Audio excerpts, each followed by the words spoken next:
Hola a todos, bienvenidos al canal. Hoy les traigo un video cuya temática ha causado que muchas personas se enojen conmigo. ¿Por qué? Porque esta temática yo la trato en videos de formato corto, en shorts, en reels, que tratan justamente de decir que dentro de un mismo autor pueden haber textos, libros más complejos y otros más fáciles, y que por ende es más recomendable iniciar por los más fáciles y dejar quizá los difíciles para el final. Para después, para cuando ya nos acostumbremos a la prosa y al estilo del autor y a sus temáticas y lo entendamos mejor. Entonces, ¿qué es lo que ha pasado con los videos cortos? Yo no puedo dar estas explicaciones largas en los videos cortos. La esencia de los reels, de los shorts, es la velocidad, la inmediatez. Entonces yo no puedo darles esta información al inicio de uno de esos videos. Solamente lanzo y digo, este es complicado, este es fácil, este es complicado y este es fácil. Entonces la gente se enoja y me dice, no, eso es una mentira, no, eso está mal. Lo que tú dices no es la realidad. Pero entiendan que la literatura es subjetiva, que depende mucho de la apreciación del lector. Lo que para mí es un libro difícil, para otro puede ser un libro fácil. Va a depender de cada lector. Esto es solamente un intento de ayuda, un intento de que hablemos del libro de una manera más dinámica, más alegre, y nada más que eso. No es una guía definitiva. Así que vamos a empezar con el primero, que es una lectura que terminé hace poco. Si hablamos de un autor ruso que es Nikolai Gogol, bueno, Almas Muertas lo leí hace tiempo, pero está esta novela. Es difícil encontrar libros de Gogol, sobre todo aquí en Latinoamérica, pero está la opción de Almas Muertas, y también tengo leído, hace muy poco terminé Los Cuentos de San Petersburgo. Preciosa esta edición de Penguin que sacaron, muy buena, además con una traducción muy actualizada. Si me preguntan, me gusta más, o sea, yo les recomendaría que iniciaran por los cuentos, totalmente. ¿Por qué? Porque Almas Muertas, si bien tiene todo el humor de Gogol, todo su agilidad al momento de utilizar el humor para narrar realidades crudas, es un libro muy extenso y es una especie de obra maestra que él estaba planeando que quedó a la mitad. Almas Muertas, la idea de Gogol era que tuviera 3 partes, y esta solamente alcanzó a tener la primera y un poco de la segunda, y ya en la segunda Gogol se perdió. No logró la brillantez que tuvo en la primera parte. Intentaba que fuese una especie de divina comedia, con 3 episodios importantes, y solo logró el primero.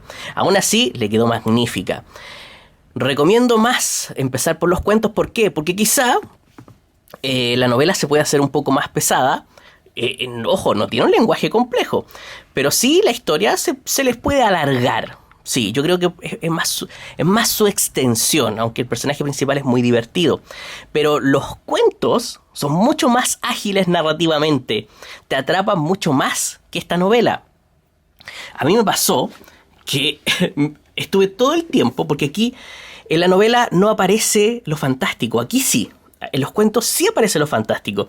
Entonces, me tenía todo el tiempo pendiente de qué es lo que iba a pasar. ¿Qué es lo que iba a pasar, por ejemplo, con la nariz en uno de los cuentos? ¿Qué es lo que le iba a pasar a este hombre que tiene... que no les puedo adelantar mucho? ¿Qué es lo que le va a pasar al abrigo de este hombre? Hay un cuento que trata de un abrigo. ¿O qué pasa con el diario de un loco? Este tipo que escribe tantas cosas incoherentes y que va dejando un registro, un diario de vida. Es que al usar lo fantástico como medio para expresar la realidad, también ocupa el humor. Hay humor, fantasía, un quiebre de lo tradicional para explicar lo real. Usa lo fantástico, lo diferente, lo extravagante para narrar realidades. Y Aquí, Dios mío, es fantástico lo que hace el autor. Es maravilloso.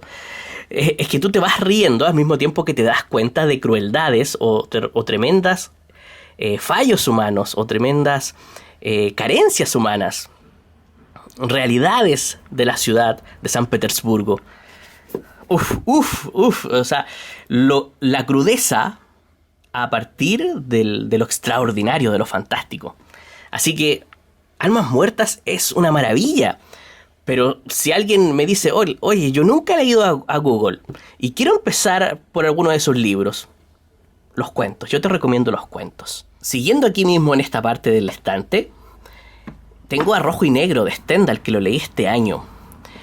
Y que en muchos comentarios donde yo hablé de este libro, yo hablé de este libro en Instagram, aquí en YouTube, también en TikTok, en todas esas redes siempre había gente que me comentaba, ¿sabes qué? No pude terminar este libro. No lo pude. Otros sí, otros me encantó. Yo también, a mí no me causó una real complicación. No lo encontré ni denso, ni complicado. Es más, yo estuve muy entretenido con Rojo y Negro, me encantó.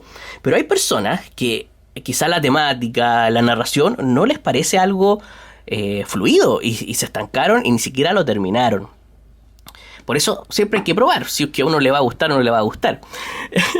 Pero si queremos evitar la prueba, quizá leer otro libro de Stendhal, uno más cortito, que es Vanina Vanini, que toca muchos temas parecidos a Rojo y Negro, muchos temas parecidos, y que también funciona a modo de novela histórica, porque habla de de los carboneros en Italia, que es una especie de realidad histórica que es interesante conocerla, y lo mezcla con la intensidad del romanticismo, con pasiones humanas, que es lo más importante, pasiones humanas. Las mismas pasiones humanas que aparecen en Rojo y Negro son las mismas que mueven el argumento de Vanina Vanini. Lo voy a poner aquí. Por lo tanto, si yo hago una comparación, yo les podría decir que Vanina Vanini es tan breve que si lo comparamos con es como un esqueleto de Rojo y Negro. Pero si rellenamos los espacios, porque tiene transiciones muy bruscas, tiene transiciones donde las cosas pasan muy rápido, pasan de un escenario a otro. Si Stendhal hubiese rellenado todas esas transiciones y hubiera trabajado la historia más, haciéndola más gruesa, haciéndola más extensa y más larga, le hubiese resultado fácilmente un Rojo y Negro. Pero no. Aquí hay agilidad, aquí se cuenta la historia muy rápido. Entonces entiendes las temáticas a las que Stendhal va, sus temáticas preferidas, donde él le gusta darse vueltas para ir narrando una historia. Y después, ya cuando entres a Rojo y Negro, vas a entender quizá por qué utiliza ciertos personajes o por qué a ciertos personajes les otorga ciertas características. Básicamente con una historia más pequeña, más fluida, que quizá la vas a leer en una tarde, vas a poder entender un poco más al autor y después vas a poder tener una mejor experiencia con una obra más extensa como Rojo y Negro. Stendhal también tiene La Cartuja de Parma, pero esa obra yo todavía la estoy dejando para después porque yo sé que es un poco más densa, incluso más densa que Rojo y Negro. Así que yo también, cuando veo que hay comentarios de que un libro es un poco complejo, espero, pero si tengo esas ganas, esa curiosidad de ir por ese libro, yo voy a ir de todas maneras por él. No me voy a detener aunque me digan que ese libro es difícil. Y eso, ustedes también tienen que hacer lo mismo. Muchas personas me han dicho que a lo mejor no están preparados para un libro. Pero si sientes realmente el deseo y la curiosidad, hazlo, no importa que falles. No importa que falles y que lo dejes para después. Lo importante es intentarlo. Pero si tienes la posibilidad de dar una introducción a través de otro libro, quizás puedas mejorar tu experiencia. Otros me decían, no, lo que estás haciendo... Me dijeron una cantidad de cosas en los reels, es impresionante la gente... Las personas... es que yo no entiendo. La gente lee mucho, pero no pueden controlar su propio ego. No pueden controlar su propio ego. Y son dueños de la verdad. Y se creen dueños de la verdad. En ningún momento yo en los reels me creo dueño de la verdad. Es simplemente una recomendación rápida. Pero ellos creen que yo la tengo, que yo quiero tener la verdad. Entonces ellos también quieren tenerla. No es una lucha, un versus entre un libro largo y un libro corto. Porque un libro corto también puede ser muy complejo. Es simplemente que este libro sí logra ser, a pesar de ser corto, sí logra ser rápido y ágil de leer. Hay libros cortos que son súper complejos, como La muerte en Venecia. Es que lo que pasa es que en Thomas Mann hay dos opciones. Bueno, Thomas Mann yo siempre lo he encontrado un escritor un poco complejo, bastante complejo, porque era muy erudito, tenía un conocimiento, era una persona brillante, totalmente. En todas las áreas él sabía mucho. Y donde no sabía, se instruía muy bien. El asunto es que quizás la novela más compleja de Thomas Mann puede ser La montaña mágica, porque puede llegar a aburrir por lo densa que es y por su extensión. No la encuentro tan compleja de ideas, creo que Thomas Mann se maneja muy bien en ese sentido, pero las expande mucho y puede llegar a aburrir al lector. En cambio, en Doctor Faustus, que me pareció terriblemente compleja por sus ideas. Es que aquí yo no pude seguir a Thomas Mann. No, fue imposible. Tengo una reseña de este libro y creo que entendí la novela de forma superficial. Hay muchas cosas que no puedo comprender, muchas cosas que me faltan por entender. Es una historia muy buena, muy interesante de leer, pero todo lo que nos cuenta el autor cuesta seguirlo, intelectualmente cuesta seguirlo. Por eso, quizá no iniciar por Doctor Faustus, quizá no iniciar por La montaña mágica. Quizás sea una mejor opción, como les decía, La muerte en Venecia. Eso sí, no es tan fácil. Es breve, pero no es tan fácil. Quizá la brevedad le ayuda un poco a que la podamos terminar, pero también es una novela barroca, cuesta. Por otro lado, Los Buddenbrook, a mí me parece una novela muy entretenida, muy amena. Es una novela para los que gusten de las sagas familiares, de generaciones de familias. Este habla de 3 o 4 generaciones de una misma familia. Es la vida de toda una estirpe. Y los enredos, todo lo existencial, las pasiones humanas, los deseos versus la historia de la familia, todo eso se confronta ahí. Preciosa novela. Por eso, o sea, Thomas Mann, si quieren empezar por él, yo les recomiendo, si ustedes no le tienen miedo a un libro extenso, Los Buddenbrook. Y si no le tienen miedo a un libro que es corto, pero que tiene una prosa un poco más barroca, más inclinada al arte, La muerte en Venecia. Les dejo esa. Está el estafador Félix Krull. Confesiones del estafador Félix Krull. Pero esta todavía no lo he leído, así que no les puedo hablar de este libro. Ya lo leeré. Me falta ese. Ya, sigamos. ¿Qué más tenemos por aquí? Bueno, Bolaño. Bolaño yo se los he comentado a menudo. Bolaño tiene Estrella distante. Nocturno de Chile es un poco más... puede ser un poco, no sé, denso para algunos. A pesar de su brevedad, puede ser un poco denso. A mí me gusta mucho más Los Detectives Salvajes, lo encuentro muy dinámico. Yo no tendría problema en recomendarle a alguien que empezara Bolaño por este libro, pero hay varias cosas que pueden causar quizá que no terminen la historia. Puede que les aburra, no lo sé, por la extensión. Hay cambios en el libro dentro. El principio no es lo mismo que la parte gruesa del libro. Así que quizá una mejor opción para Bolaño sea, se los he dicho también en varias ocasiones, sea. ¿Dónde estás? Aquí está. La pista de hielo. La pista de hielo es un libro que me parece que tiene una estructura parecida a la parte extensa de los Detectives Salvajes, y quizá te puedas hacer una idea mejor de la escritura de Bolaño o lo que él pretende. Antes de leer los Detectives Salvajes, leas La pista de hielo. Creo que es mejor opción. Ese fue mi camino, y me ayudó harto leer La pista de hielo antes de leer Los Detectives Salvajes. Es una sugerencia. Ya saben, estos son sugerencias. Dentro, mira, aquí está José Donoso, que también yo se los he recomendado harto. José Donoso tiene un libro súper complejo que es El obsceno pájaro de la noche. Un libro que Donoso trabajó no toda su vida, trabajó gran parte de su vida y le costó mucho, hasta que desistió, no lo siguió, abandonó el proyecto del obsceno pájaro de la noche, hasta que en un episodio de locura que él tuvo, por un problema médico, por una alergia creo que fue que le dio, que él entró en un estado mental bastante complejo, él como que algo le pasó dentro y encontró el camino para terminar esta historia. Una historia tipo pesadillesca, con todo el talento narrativo de Donoso, que es capaz de saltar, de cambiar de voces narrativas de una línea a otra, es fabuloso la agilidad que él tiene para desplazarse dentro del texto, para dentro de un mismo texto desplazar distintas voces. Entonces eso te lleva a la confusión. Hay que prestar mucha atención para leer El obsceno pájaro.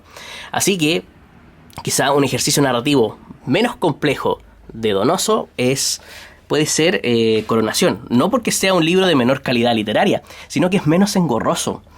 Por ahí una persona me decía: no, ¿cómo estás denigrando a Coronación, que es una obra maestra? Sí, es una obra maestra, pero es más amena para el lector. Y que sea amena no le quita que sea una obra maestra.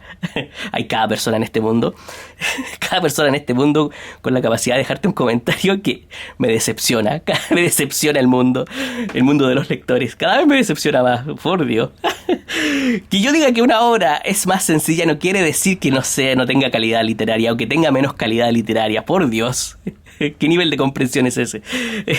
Es maravilloso este libro. Yo creo que es mucho más ameno, mucho más estructurado para una persona que recién va a iniciar con el autor. Yo siempre lo he recomendado. También está la opción de El lugar sin límites, que también es breve, pero El lugar sin límites tiene una narración un poquito más compleja que Coronación. Ahí Donoso experimenta más, se suelta más. Aquí estaba como un Donoso más contenido en Coronación. Claro, es su primera obra. Pero en el lugar sin límites ya juega con la narración, ya hay juegos narrativos. Es interesante verlo. Y quizá ya cuando tengas un poco más de experiencia y hayas leído Coronación, hayas leído El lugar sin límites, quizá hayas leído Este domingo, puedas animarte a leer El obsceno pájaro de la noche.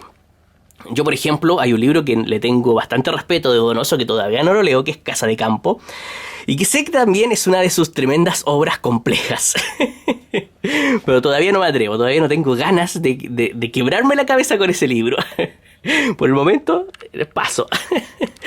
Ya, sigamos. Bueno, en estos sábados ya lo ideal es que todos empiecen por El túnel. Porque es básicamente una trilogía, así que no les puedo hacer una recomendación. Hay que leer El túnel, ¿cómo se llama este? Se me olvida. Sobre héroes y tumbas, y de luego Abaddon el exterminador. Lo que pasa es que, claro, va aumentando la complejidad de Ernesto Sábato. Él va buscando innovar narrativamente sus novelas. Él tiene solamente 3 novelas e intenta hacer ejercicios narrativos distintos.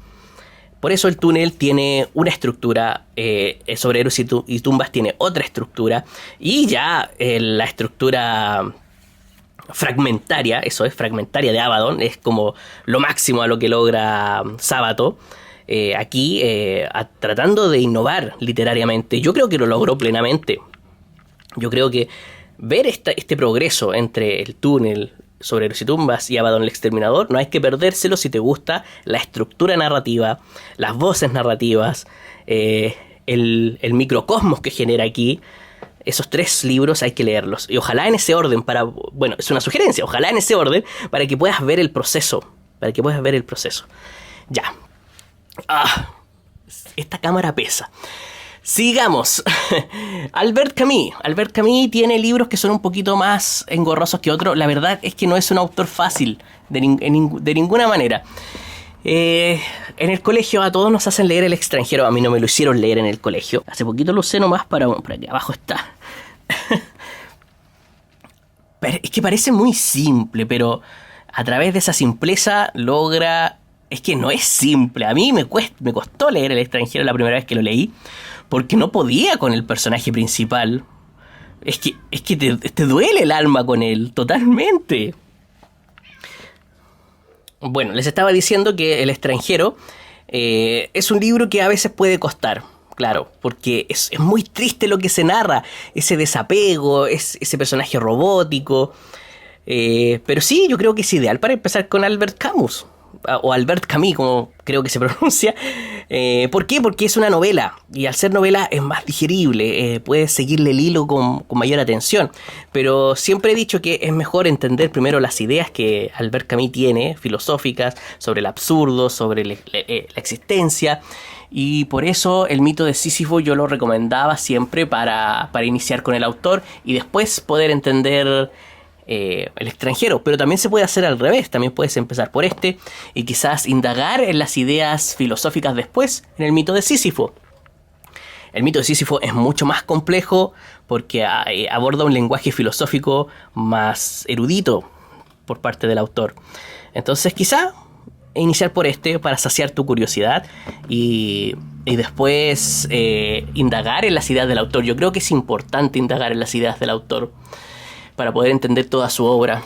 Sí, totalmente. Otro libro por el que puedes empezar es La muerte feliz. La muerte feliz fue la primera novela que escribió el autor mucho antes que El extranjero, pero no la publicó en vida. Se publicó después de su muerte. La encontraron, básicamente. También es muy buena.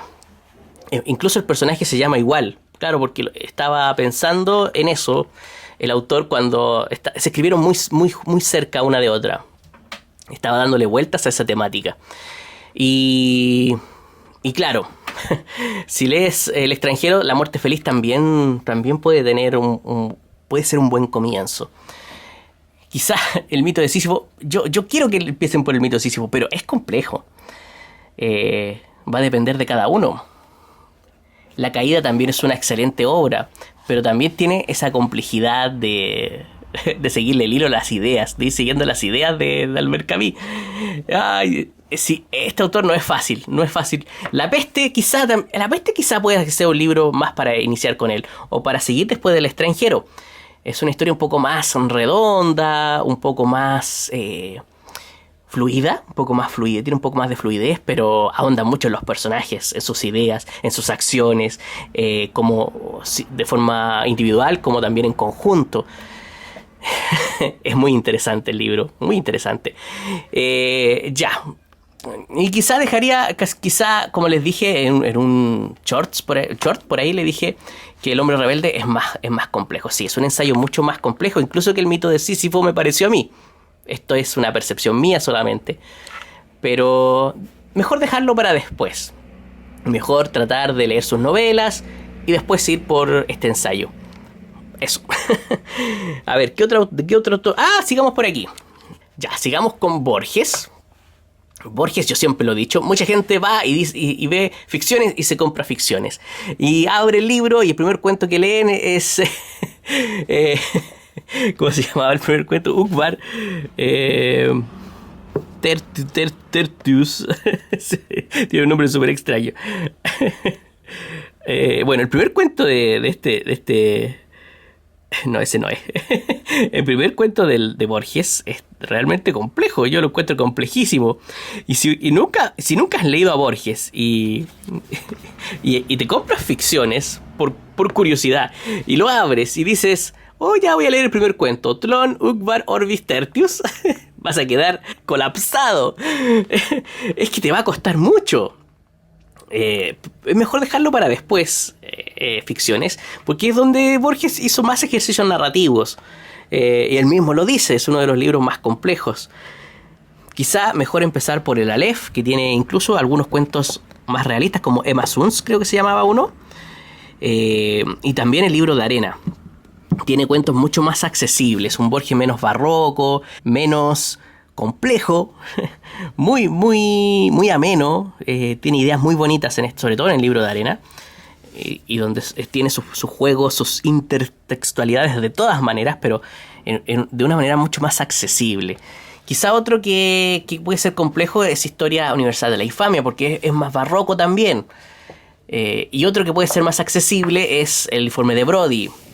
Ya es un Borges, creo que con 70 años, y ya mucho más, con la sabiduría que te da la vejez, escribe un libro mucho más accesible, pero no por eso menos brillante. No, se vuelve cada vez menos complejo, pero más brillante. Claro, a muchos dicen, no, es que la mejor obra tienes que partir por... Es que va a depender del lector. Esto es una sugerencia, nada más que eso. Va a depender del lector. Todos podemos probar, pero quizá a algunos se les puede facilitar o quizá... Porque alguno puede llegar, leer esto y decir, no leo nunca más a Borges e irse. ¿Por qué no mejor les decimos que lean mejor el libro de Arena o el Aleph y puede que enganchen por ahí y después lleguen a este? Claro, si hay caminos distintos para cada lector, no todos somos iguales. Entonces les dejo la sugerencia. Seguimos por aquí con Hermann Hesse, por ejemplo. Hermann Hesse tiene libros muy bonitos. Por ejemplo, Demian es uno de los primeros libros que se leen en las escuelas y que mucha gente lo ama, pero Demian tiene muchos significados, es muy profundo. A pesar de parecer simple, es un libro muy profundo. Y bueno, pero su prosa es amigable, tú lo puedes leer, es digerible. Quizás el Lobo Estepario yo lo encuentro mucho más denso, pero me encantan sus ideas, me encantan. Quizás este puede que les cause un poquito de rechazo a algunas personas. Yo lo dejaría para después. Yo empezaría con Demian o con Bajo las Ruedas. Me acostumbraría un poco al autor antes. ¿Dónde tengo Bajo las Ruedas? Parece que lo usé para un reel. Acá está. Acá está Bajo las Ruedas. Que son textos mucho más accesibles. Mira, si eres un lector que ya tiene mucho recorrido, este no te va a costar para nada. Pero si eres un lector que todavía no está muy acostumbrado a estar leyendo todo el tiempo, quizás el Lobo Estepario te puede causar rechazo. Todo va a depender. Nunca, si un libro les cuesta, encuentran que un libro es difícil, no se sientan mal. Es que esa es la idea, no se sientan mal. Porque hay libros que son complejos y no todos los libros están hechos a la mano, a la medida para nosotros. No son un traje hecho a la medida para nosotros. Y poco a poco nos podemos ir acostumbrando a sus historias, a la forma de narrar y al estilo del autor. Si algún libro les cuesta, déjenlo para después, denle una oportunidad después. O simplemente no lo vuelvan a leer y lean otras cosas. Lo importante es que lean y que disfruten de la lectura, no forzarse, no presionarse. Pero si tienes curiosidad y quieres seguir, hazlo. Y si fracasas, bueno, dale un tiempo, lee otra cosa y después vuelve a intentarlo. Otro libro de Hermann Hesse que es súper bonito es Narciso y Goldmundo. Lo voy a poner por ahí la cámara. Narciso y Goldmundo. Es precioso este libro. Yo también lo recomiendo para empezar. Narciso y Goldmundo. Más que el Lobo Estepario. El Lobo Estepario déjenlo para después. Al igual que el otro libro que no lo tengo en físico, que se me olvidó el nombre en este momento. ¿Cómo se llamaba? De Hermann Hesse. El Juego de los Avalorios. El Juego de los Avalorios también déjenlo para después. Ahora vamos a ver un poco a Dickens.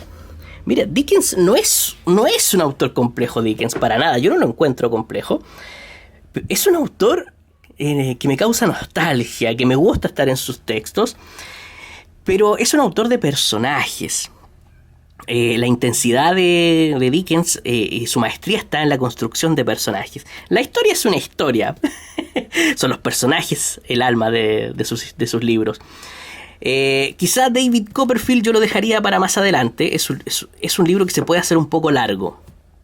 No es que sea difícil de leer para nada, tiene una prosa súper aceptable y amigable, pero se puede hacer un poco largo, ese puede ser un problema. Mejor leer Tiempos Difíciles, recomiendo para iniciar a Dickens. Tiempos Difíciles es mucho más breve y es hermoso. Tiene muchas temáticas que son muy actuales.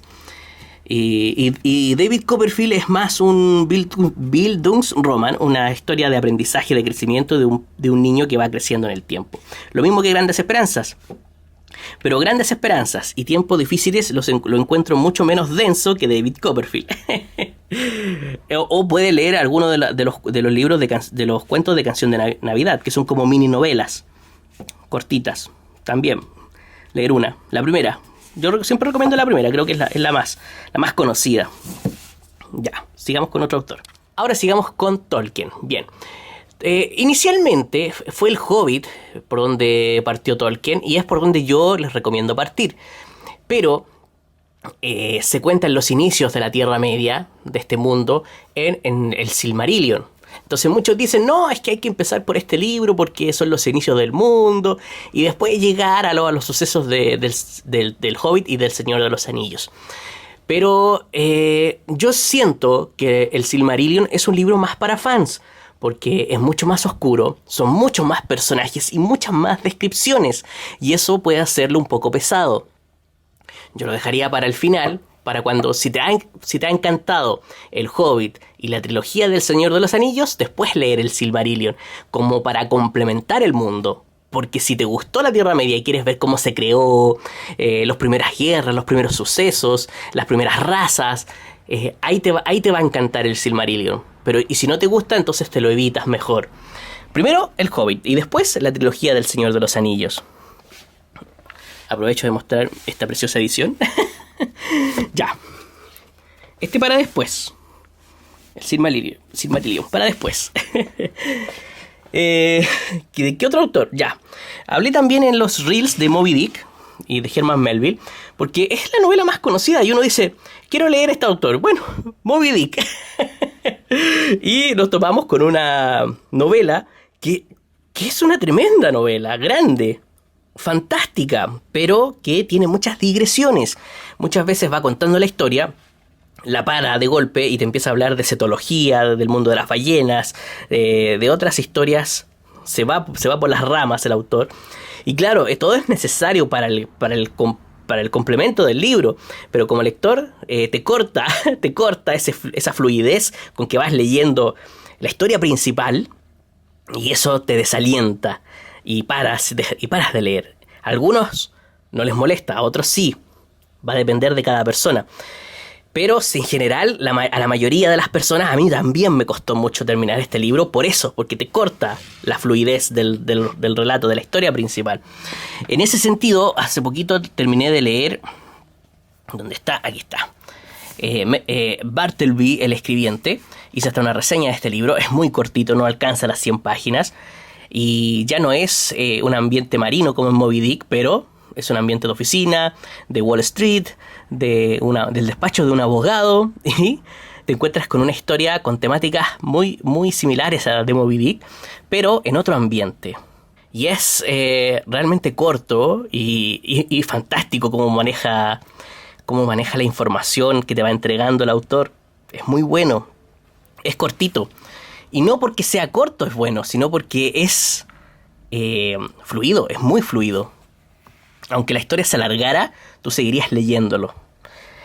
Les dejo esa recomendación. Ya. ¿Qué otro? Vamos a los rusos. Dostoyevsky, es muy famoso los hermanos Karamazov. Miren este ladrillo. Pero quizá no sea muy recomendable, no solamente porque es largo, sino porque es su obra cumbre. Todas sus ideas, todas sus obsesiones, todas sus técnicas literarias, todo lo que es él lo plasmó en este libro. Entonces es mucho más complejo. Crimen y Castigo, incluso donde es tan gruesa la novela y donde también tiene un carácter de inconcluso, se tiende a deformar a veces por su extensión. Crimen y Castigo me parece mucho más redondo porque logra en menos páginas concretar su idea. Aquí es mucho más objetivo Dostoyevsky. Es una maravilla, pero a algunos también se les hace pesado. Porque estamos en un Dostoyevsky que ya no es el del inicio. Este Dostoyevsky pasó por una condena en Siberia, que ya está enfermo, sumamente enfermo, que tiene deudas y que está viviendo situaciones límites prácticamente. Y eso afectó rotundamente su literatura. Por eso, las grandes novelas psicológicas de Dostoyevsky son cuando él está por sí mismo atrapado o ha sufrido mucho. Su maestría viene de su experiencia y de su sufrimiento. Por eso, quizá para entender las bases, porque él no pierde la base social. Dostoyevsky era un escritor más social en el inicio, más Gogol, mucho más Gogol. Si leen El abrigo de Gogol es como si estuviéramos leyendo a Dostoyevsky. ¿Por qué? Por ejemplo, Pobre Gente. Yo leí El Capote de Gogol y dije, no puede ser, esto es Pobre Gente. Leí El Capote de Gogol y dije, no, ya sé de dónde Dostoyevsky se inspiró para sacar Pobre Gente, del Capote. Fue fantástico ver esa similitud o esa inspiración. Por aquí empiecen por Dostoyevsky, por Pobre Gente, o por Noches Blancas, que es la primera etapa del escritor. Por Noches Blancas o por El Doble, que es la primera etapa de este maravilloso escritor. Ahí está El Doble. claro, es mucho menos profundo, más ágil narrativamente, porque ya empieza a deformar la realidad a través de la oscuridad del alma. La oscuridad del alma ya aparece ya en su segunda etapa. Ya aparece en las memorias del subsuelo, en los demonios, en los hermanos Karamazov, en el jugador, en Memorias de la Casa Muerta. Ahí empieza a aparecer esa oscuridad, ese mundo pesadillesco más de Dostoyevsky. Y sus primeras novelas son más sociales, como Pobre Gente. Como Pobre Gente. Lean El Capote de Gogol, léanlo y compárenlo con Pobre Gente. Y con Bartleby el escribiente también. También comparen esos escritos. Interesante. Ya, a ver qué más. Tolstoy. Miren, de Tolstoy yo leí Ana Karenina. Me pareció brillante. Una novela redonda, completa. Puede jugar en contra un poco su extensión y algunos capítulos que pueden ser un poquito densos para algunos lectores, pero a mí me encantó Ana Karenina. Yo la recomendaría para empezar de todas maneras. No he leído Guerra y Paz porque lo he evitado por su extensión y porque estoy buscando una buena edición. Pero me imagino que Guerra y Paz no debe ser muy recomendable para iniciar, a no ser que seas un lector asiduo. Ahí yo creo que no te va a causar problemas. Yo he visto y me han comentado gente que ha dicho que yo empecé por Guerra y Paz. Por eso les digo que estos solo son sugerencias y que uno empieza por es que a veces da curiosidad y un libro que dicen que es difícil quizá a ti no te va a costar. Por eso también hay que probar. Ana Karenina yo lo recomendaría mucho para empezar, pero va a depender del lector. Si no te gustan las historias largas, si te conoces bien y no te gustan las historias largas, pues lee algo más breve, como, ¿dónde lo dejé? La muerte de Iván Ilich. La muerte de Iván Ilich es breve, es brillante, tiene temáticas muy actuales, muy de hoy, que me parecen súper importantes leerlas también. Así que yo recomendaría más iniciar por este libro, pero Ana Karenina también es una gran obra. Va a depender del lector. Va a depender del lector. Siempre lo digo, esto es solo una sugerencia. Lo repito porque para que no se enojen conmigo. Se enojan hasta porque me río. Así que, ¿qué le vamos a hacer? ¿Qué otro autor? Nietzsche. Bueno, Nietzsche... Tolstoy, ya lo dije. Otro libro de Tolstoy por el que se puede empezar. Resurrección mejor dejarlo para después. No, dejemos esa recomendación. ¿Dónde dejé el otro libro? Aquí está. Este también sirve para empezar con Tolstoy. Yo lo recomiendo harto. La felicidad conyugal. Cortito y muy bueno. Ya, y estaba hablando de Nietzsche. En Nietzsche hay un libro que es súper entretenido que se llama Ecce Homo, creo que se pronuncia, no lo sé. Que es como un resumen de las ideas de Nietzsche. Eso es un buen libro, es cortito y es entretenido. Pero si quieren respetar un poco la línea de publicación, yo les sugiero El nacimiento de la tragedia, aunque es un poco más complejo. Bueno, siempre es complejo leer a Nietzsche, pero El nacimiento de la tragedia me parece interesante empezar por él para conocer sus primeras ideas. Lo dionisíaco, lo apolíneo, el quiebre de la filosofía tradicional a partir de este libro. Es la gracia de Nietzsche, de romper lo tradicional. Ya. ¿Qué más? Eso por ahora. Ya me largué mucho. Este video es un experimento solamente. Después lo voy a hacer con otros autores quizá. Dejémoslo hasta ahí. Espero que les haya gustado y nos vemos la próxima semana.